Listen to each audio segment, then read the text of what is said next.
quizás la misma en que tú, como todos, miraste hacia el cielo con una pregunta silenciosa, en que una brillante figura atravesó la oscuridad como un presagio. No era una estrella, no era la luna, era un cometa. Y lo más asombroso, ese mismo cometa había sido visto siglos antes por ojos que ya habían muerto, por mentes que desafiaron el pensamiento dominante y por hombres que cambiaron para siempre nuestra visión del universo, porque esa misma luz fugaz pudo unir las vidas de Ptolomeo, Copérnico, Kepler, Halley y Newton a lo largo de milenios. ¿Qué tiene el cielo que nos obliga a mirar hacia arriba en busca de sentido? Esta no es solo una historia de ciencia, es la historia de una obsesión humana que atraviesa civilizaciones. Entender por qué no flotamos en el aire, por qué la Tierra gira en torno al Sol y por qué ese cometa, ese mismo cometa, regresa como si vigilara nuestros pasos científicos. Desde que el ser humano aprendió a caminar erguido, sus ojos se dirigieron hacia arriba. Mirar el cielo no era solo un acto de curiosidad, era un acto de supervivencia, de religión, de arte. En el firmamento se escondían los dioses, las estaciones, los presagios, los calendarios que decían cuándo sembrar y cuándo cosechar. Miles de años antes de que existieran telescopios o fórmulas matemáticas, ya los antiguos sabían leer el lenguaje del cielo. Los mayas construyeron pirámides alineadas con los solsticios.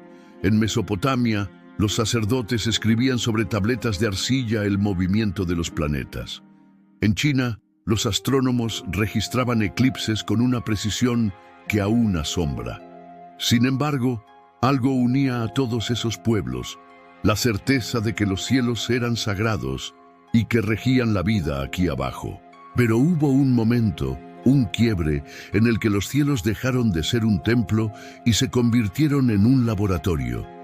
Fue cuando alguien se preguntó, ¿y si las mismas leyes que hacen caer una manzana fueran las que mueven los planetas? Esa idea, tan simple como revolucionaria, era impensable durante siglos, porque hasta entonces el conocimiento estaba dividido. Lo que ocurría en el cielo era perfecto, eterno, divino, y lo que ocurría en la tierra era caótico, imperfecto, perecedero. Fue necesario que hombres como Aristarco de Samos, mártir del pensamiento adelantado, imaginaran lo imposible, que Copérnico publicara su obra tras su muerte por miedo a la Iglesia, que Galileo, con su telescopio, viera montañas en la luna y lunas alrededor de Júpiter, desafiando la idea de un cosmos inmutable, que Kepler descifrara las órbitas como heliásteles y no círculos divinos, y que Newton, desde su aislamiento y genialidad, unificara todo con una fórmula. Pero antes de llegar a la fórmula, debemos regresar al comienzo. Imagina estar parado en un campo abierto, lejos de las luces de la ciudad. Es de noche, no hay nubes, el aire es frío y quieto. Sobre ti, una cúpula de estrellas que parecen respirar contigo. Ese momento, íntimo y silencioso, es también una réplica exacta de lo que vivieron nuestros antepasados. La misma luna, las mismas constelaciones, los mismos planetas. Y también la misma pregunta: ¿por qué están allí? ¿Qué los sostiene?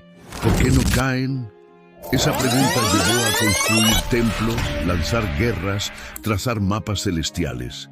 En Egipto, los ciclos de la estrella Sirio marcaban la crecida del Nilo.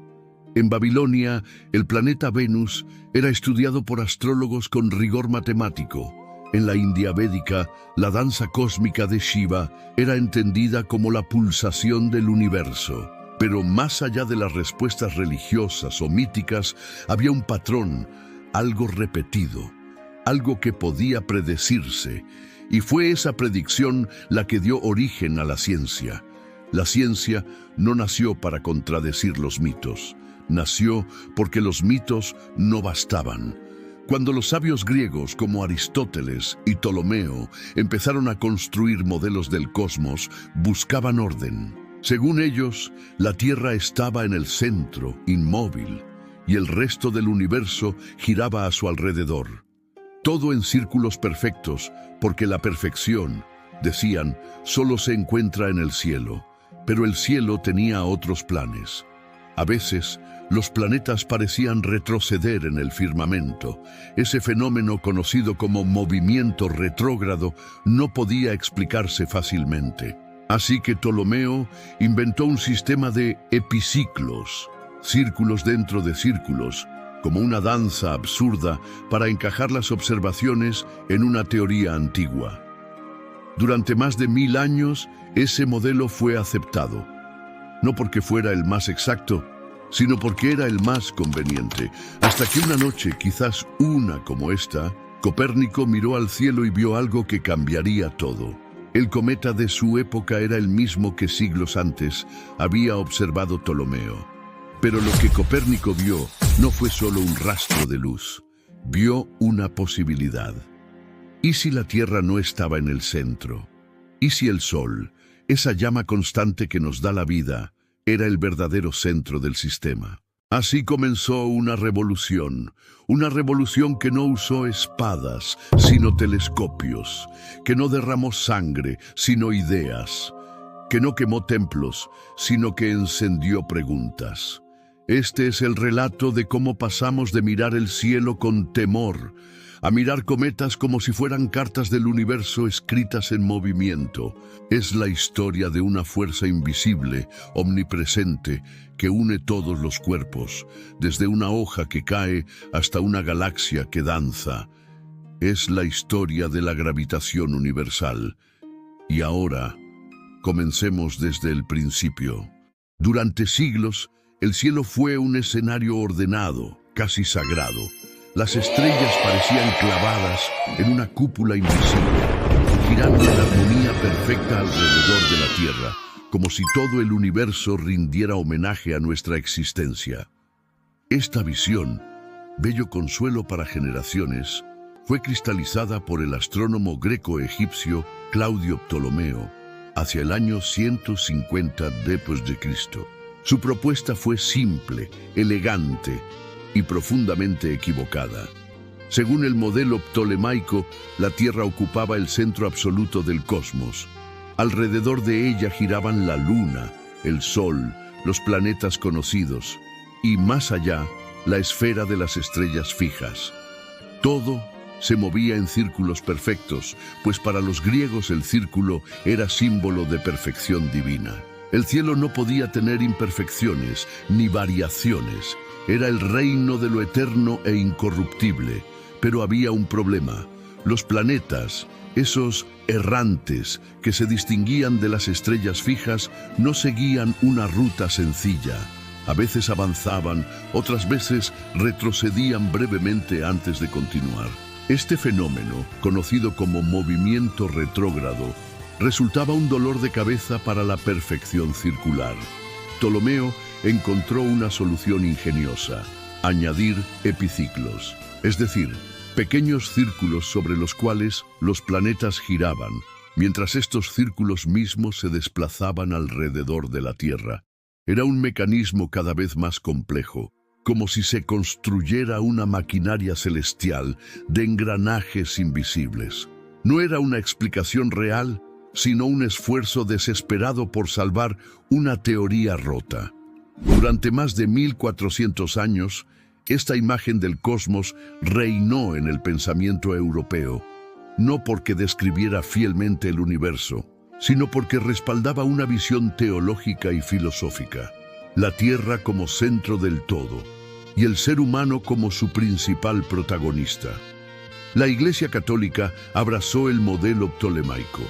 No era solo una teoría científica, era un dogma.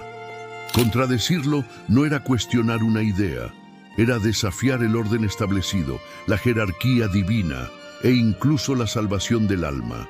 Pero el cielo, como la verdad, no se deja encerrar para siempre. A lo largo del siglo XV y XVI, una nueva generación de pensadores comenzó a observar con ojos distintos. Uno de ellos fue Nicolás Copérnico, un canónigo y astrónomo polaco que hacia 1543 revolucionó el pensamiento con su obra De Revolutionibus Orbium Coelestium. Copérnico propuso algo herético para su época. El Sol, no la Tierra, era el centro del sistema planetario. La Tierra, junto con los demás planetas, giraba alrededor de él. Este nuevo modelo, llamado heliocéntrico, no fue construido sobre meras especulaciones.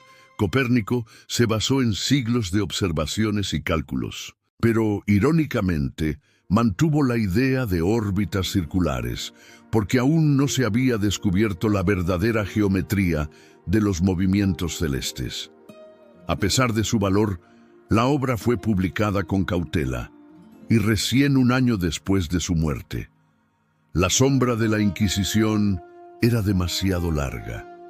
Mientras tanto, la observación directa del cielo comenzaba a mostrar grietas en la fachada tolemaica. Galileo Galilei, utilizando una rudimentaria luneta en 1609, vio lo que ningún humano había visto antes: montañas en la luna, manchas en el sol y 4 lunas orbitando alrededor de Júpiter. Júpiter tenía lunas. Eso derribaba la idea de que todos los cuerpos giraban en torno a la Tierra. Galileo fue condenado a prisión domiciliaria por sostener públicamente el modelo heliocéntrico, pero su telescopio ya había abierto una brecha que nadie podría cerrar. La idea de círculos perfectos comenzó a desmoronarse definitivamente con Johannes Kepler, un matemático alemán obsesionado con la precisión. Utilizando las detalladas observaciones de su maestro Tycho Brahe, Kepler descubrió algo radical. Los planetas no giraban en círculos, sino en elipses. Así nacieron las 3 leyes del movimiento planetario, entre 1609 y 1619. Los planetas se mueven en órbitas elípticas, con el Sol en uno de los focos. Una línea imaginaria que une al planeta con el Sol barre áreas iguales en tiempos iguales. El cuadrado del período orbital es proporcional al cubo del eje mayor de la órbita. Estas leyes reemplazaron la estética platónica por la eficacia matemática. La belleza dejó de ser redonda y comenzó a ser precisa. Con Kepler, el universo dejó de ser una sinfonía de esferas divinas y pasó a ser una danza de cuerpos gobernada por relaciones matemáticas. Era una nueva forma de belleza, una que podía predecir eclipses, calcular distancias y anticipar trayectorias. Pero aún faltaba una pregunta: ¿por qué los planetas se movían así? Kepler describía cómo, pero no por qué. La causa seguía siendo un misterio, hasta que un joven solitario y genio llamado Isaac Newton tomó la escena. El modelo ptolemaico, con sus círculos sobre círculos, se desmoronó no por falta de fe, sino por exceso de evidencia. El cielo no era perfecto, los planetas no obedecían geometrías ideales, y la Tierra no era el trono del universo. Así comenzó la verdadera historia de la gravitación universal.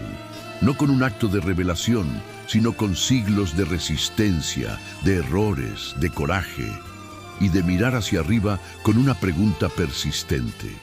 Johannes Kepler no fue un astrónomo común. No miraba las estrellas como si fueran solo objetos de estudio. Para él, eran manifestaciones de una armonía secreta, una música silenciosa que el universo interpretaba en clave matemática. Mientras otros veían esferas girando en círculos, Kepler percibía proporciones, geometrías ocultas, como si los planetas fueran notas de una partitura cósmica. Y sin embargo, su genialidad no estuvo en imaginar, sino en calcular. A comienzos del siglo XVII, Kepler heredó los datos astronómicos más precisos jamás recolectados. Su mentor, Tycho Brahe, había dedicado décadas a registrar las posiciones de los planetas con una meticulosidad casi obsesiva. Todo antes de la invención del telescopio. Pero esos números eran caóticos. No encajaban del todo en el modelo heliocéntrico de Copérnico. Algo no cuadraba. Las órbitas no eran tan suaves ni tan circulares como se creía. Kepler se encerró en su estudio por años, luchando contra los números como un alquimista moderno. Hasta que una revelación lo cambió todo. Los planetas no se movían en círculos, se movían en elipses. Una elipse es una figura geométrica parecida a un círculo estirado. No tiene un único centro, sino dos focos. El Sol no estaba en el centro de la órbita, sino en uno de esos focos. Con esta simple pero revolucionaria idea, Kepler rompió con 2 milenios de geometría sagrada y dio nacimiento a la primera ley del movimiento planetario. Los planetas giran en órbitas elípticas con el Sol en uno de sus focos. Imagina dibujar una elipse con un hilo atado a 2 clavos. Si mantienes el hilo tenso con un lápiz y lo mueves, obtendrás una figura donde la distancia desde cada punto hasta ambos clavos suma siempre lo mismo. Esa es una elipse. El Sol ocupa uno de esos puntos. El planeta recorre la elipse acelerando cuando se acerca al Sol y frenando cuando se aleja. ¿Y por qué esto importa? Porque explica por qué los planetas no se mueven a velocidad constante. La Tierra, por ejemplo, se desplaza más rápido en enero, cuando está más cerca del Sol, y más lento en julio, cuando está más lejos. Pero Kepler no se detuvo allí. Siguió investigando los patrones invisibles de ese baile orbital y encontró algo más, algo que ni los griegos, ni Copérnico, ni Brahe habían notado. Una línea imaginaria que une al planeta con el Sol, barre áreas iguales en tiempos iguales. El radiovector que une un planeta con el Sol recorre áreas iguales en tiempos iguales. ¿Qué significa esto? Supón que divides la órbita de un planeta en tramos de 30 días. Si el planeta está más cerca del Sol, se moverá rápidamente, abarcando un sector pequeño pero ancho. Si está más lejos, se moverá más lento, recorriendo un sector más largo pero estrecho. En ambos casos, el área del sector será la misma. Esa es la belleza de la segunda ley. No importa la forma o la velocidad, el área barrida es constante. Esta ley explica la variación en la velocidad orbital sin necesidad de mecanismos complejos como los epiciclos de Ptolomeo. La elipse respira con el ritmo natural del cosmos. Finalmente, Kepler encontró una tercera relación. No era una ley visual ni descriptiva, sino una fórmula matemática, una ley que conecta el tiempo con la distancia, y con ello dio a la astronomía el poder de la predicción precisa. El cuadrado del período orbital de un planeta es proporcional al cubo de su distancia media al Sol. ¿Suena complicado? Desglosemos. El período orbital es el tiempo que tarda un planeta en dar una vuelta completa al Sol. La distancia media es una medida del tamaño de su órbita. Lo que Kepler descubrió es que cuanto más lejos está un planeta del Sol, más tiempo tarda en completar su órbita, y esa relación no es lineal, sino cúbica. Por ejemplo, la Tierra tarda 1 año a 1 unidad astronómica. Marte, que está a 1.5 unidades, tarda 1,5 elevado a la tercera potencia es igual a 3,375. La raíz cuadrada de 3,375 es aproximadamente 1,84 años. Júpiter, mucho más lejos, tarda 11,86 años. Con esta fórmula se podían prever posiciones futuras de planetas con una exactitud impensable hasta entonces. Kepler no sabía por qué estas leyes funcionaban. No conocía la fuerza detrás del movimiento. No hablaba aún de gravedad. Eso llegaría más tarde, con Newton. Pero su obra fue más que ciencia. Fue una reconciliación entre el orden divino y la razón matemática. Porque en un mundo que comenzaba a derrumbar supersticiones, Kepler demostró que la belleza aún podía encontrarse en la precisión. Kepler no vivió en la gloria ni en la riqueza.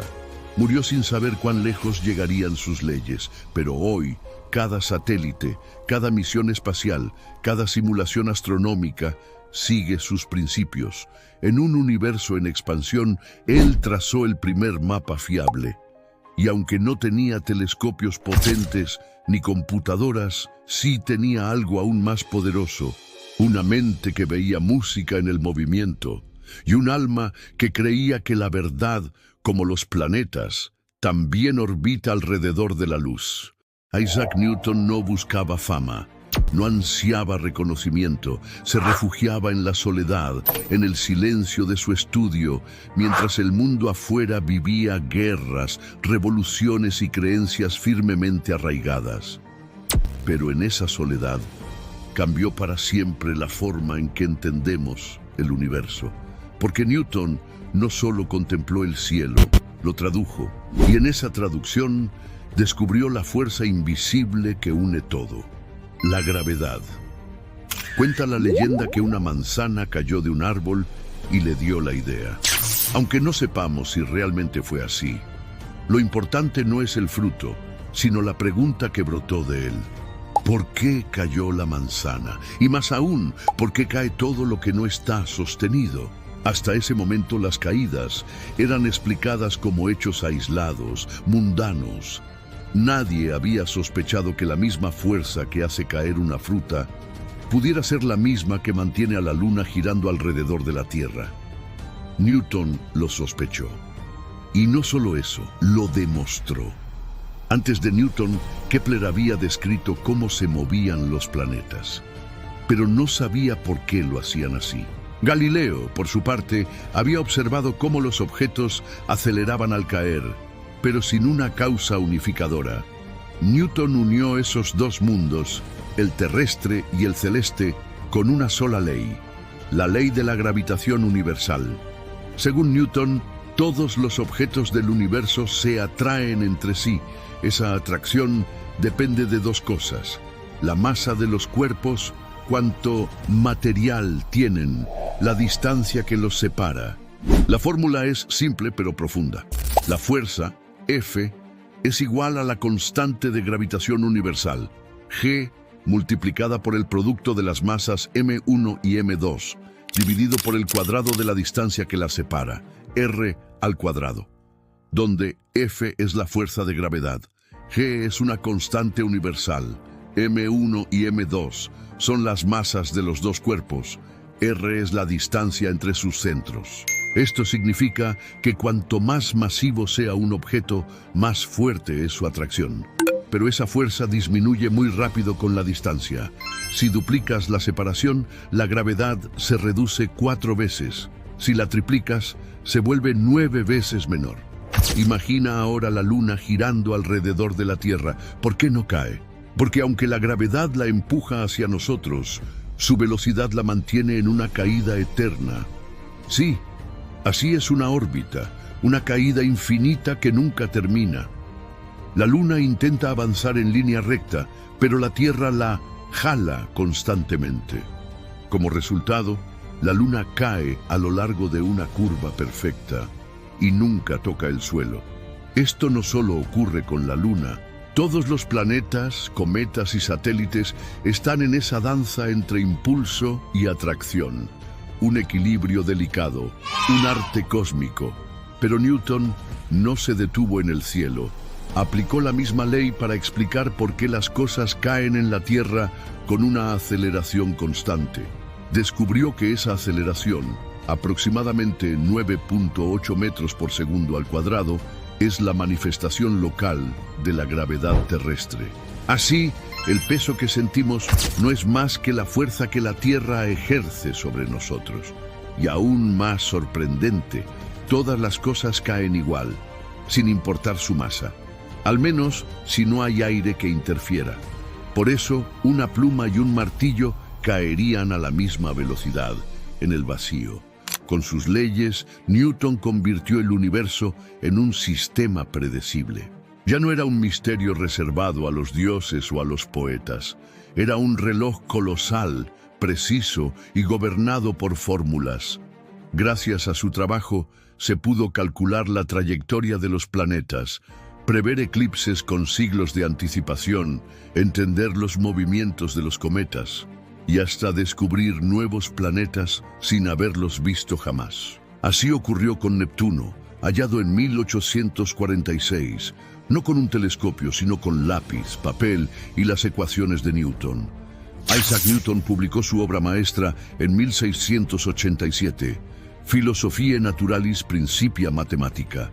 Allí estaban sus 3 leyes del movimiento y la ley de la gravitación, un compendio de genialidad que redefinió la ciencia. Pero, como todo verdadero sabio, Newton no se proclamó dueño de la verdad. Escribió una frase que ha sobrevivido siglos: si he logrado ver más lejos, es porque me he subido a hombros de gigantes. Reconocía que su visión era heredera del trabajo de quienes vinieron antes: Copérnico, Galileo, Kepler y de todos los que se atrevieron a mirar el cielo y preguntar.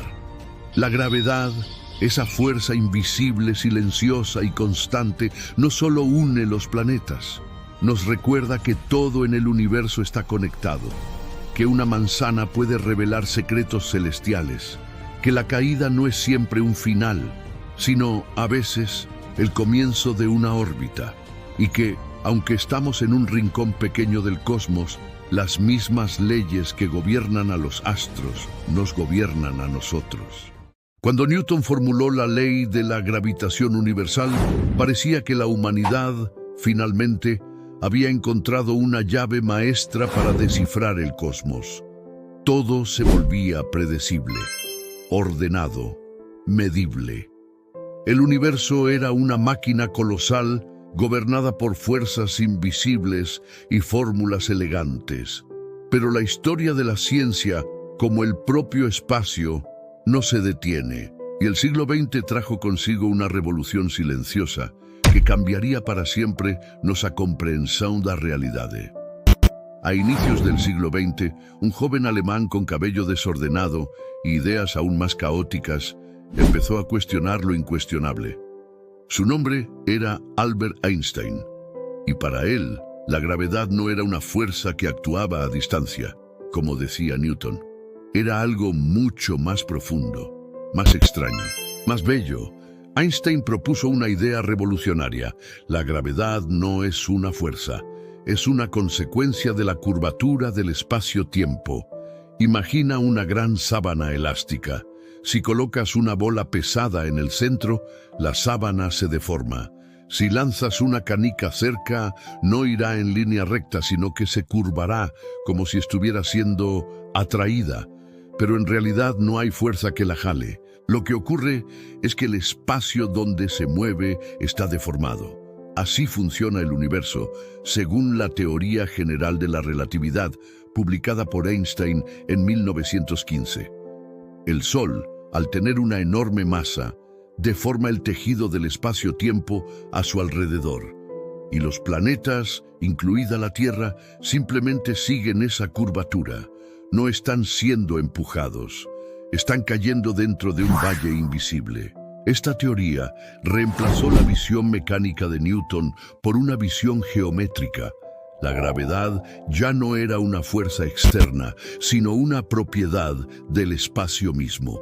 Y aunque suene filosófico, fue comprobada experimentalmente en 1919, cuando un eclipse solar permitió observar cómo la luz de las estrellas se curvaba al pasar cerca del Sol. Exactamente como Einstein había predicho. Fue entonces que el mundo entero, literalmente, giró su mirada hacia Einstein. Con el tiempo, la relatividad general permitió entender fenómenos que Newton jamás habría podido explicar. El comportamiento de agujeros negros, donde la gravedad es tan intensa que ni la luz puede escapar. El tiempo dilatado, que transcurre más lentamente cerca de objetos muy masivos. Las ondas gravitacionales, deformaciones en el espacio-tiempo que viajan como olas cósmicas, confirmadas por primera vez en 2015 por el Observatorio LIGO.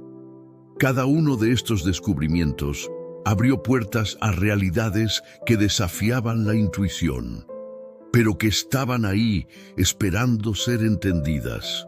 Sin embargo, aunque la teoría de Einstein es elegante y poderosa, no es la última palabra.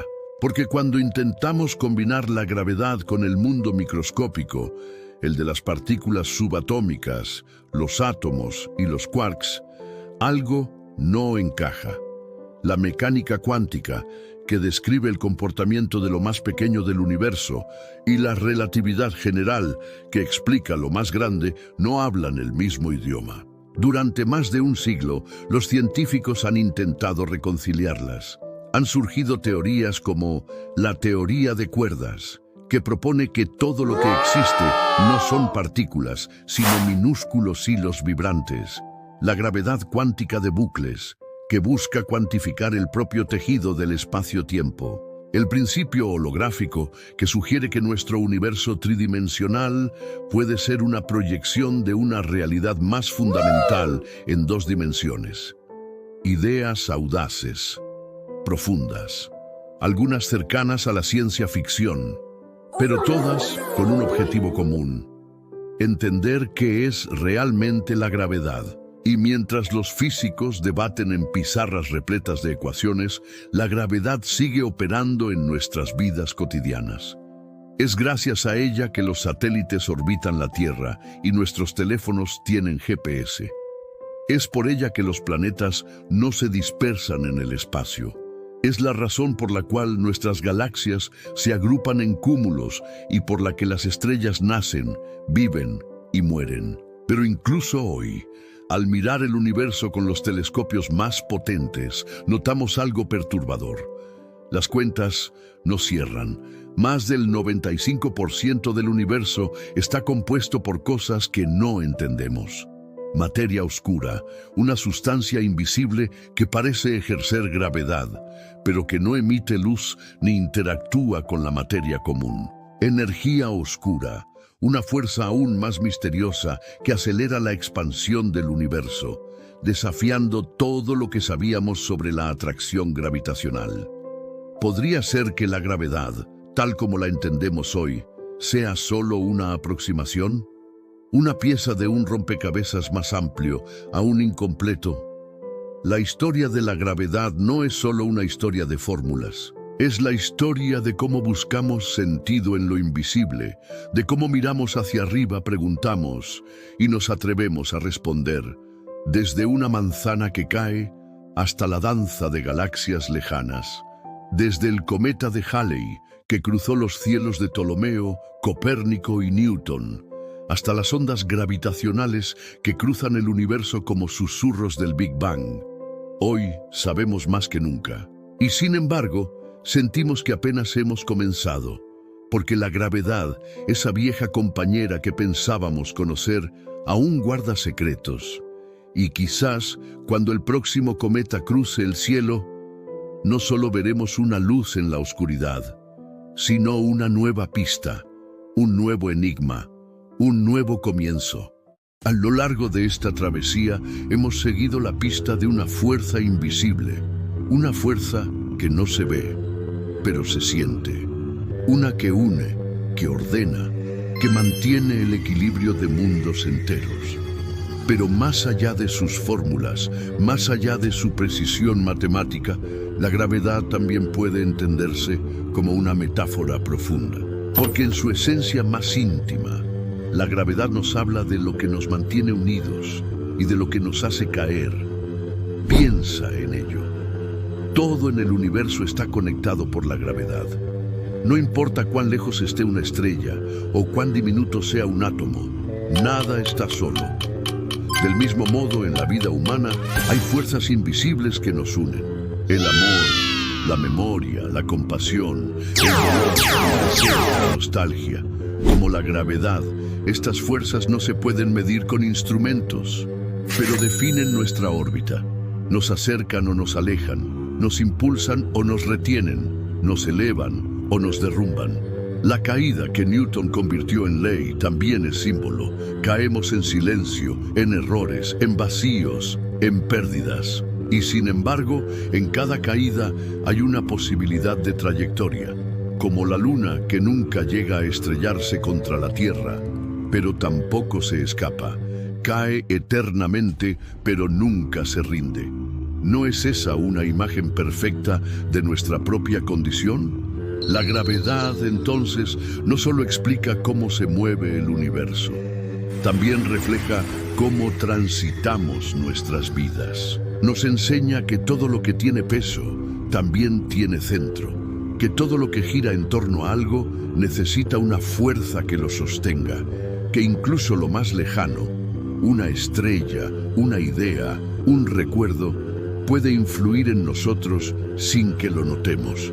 Desde las antiguas civilizaciones que veían en el cielo a los dioses hasta las ecuaciones que describen el tejido del espacio-tiempo, siempre buscamos comprender qué nos ancla y qué nos impulsa.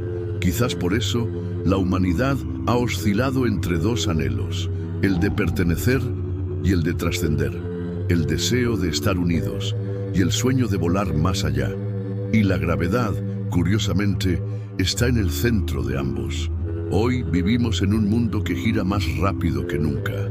A lo largo de los siglos fuimos descubriendo que las leyes del universo no son ajenas a nosotros, que lo que rige los cielos también rige el corazón humano, y que la misma fuerza que guía a los cometas también puede guiarnos a nosotros.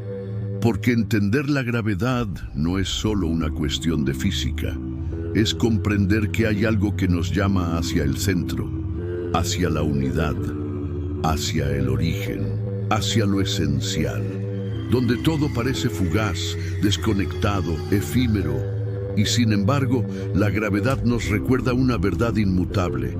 Estamos ligados, no por cables ni algoritmos, sino por una red más profunda grabada en la estructura del cosmos y también en nuestra alma.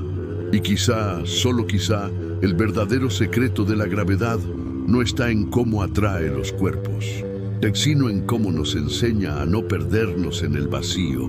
La gravedad no solo sostiene los planetas, sostiene el alma del universo, y mientras ella exista, jamás estaremos solos.